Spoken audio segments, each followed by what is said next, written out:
ఎక్కడా కూడా శాస్త్రం మనిషిని బలవంతంగా ఈడ్చుకొచ్చి నువ్వు ఇది చేయాలి అని చెప్పదు శాస్త్రం.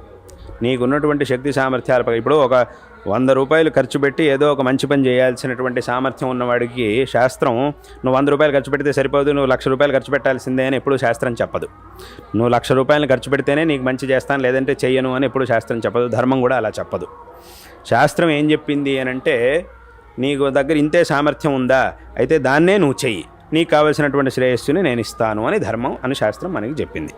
అందుకే స్వయంగా భగవద్గీతలో కృష్ణ పరమాత్మ ఏం చెప్పాడు? పత్రం పుష్పం ఫలంతోయం యోమే భక్త్యా ప్రయచ్చతి తదహం భక్త్యుపహృతం అశ్నామి ప్రయతాత్మనః అని అన్నాడు. అంటే ఏమిటి? నువ్వేదో నాకు లక్షలు కోట్లు కిలోలు బంగారాలన్నీ సమర్పించాల్సిన అవసరం లేదు. అంటే ఆ సామర్థ్యం ఉంటే నీ ఇష్టం, సమర్పించు, పర్వాలేదు. కానీ ఆ సామర్థ్యం కనుక నీకు లేదు అని అంటే, ఆ సామర్థ్యం ఉన్న వ్యక్తిని చూసి అయ్యో ఆయన ఎంత చేస్తున్నాడే నేను అంత చేయలేకపోతున్నానే అని నువ్వు అస్సలు అనుకోవాల్సిన అవసరం లేదు.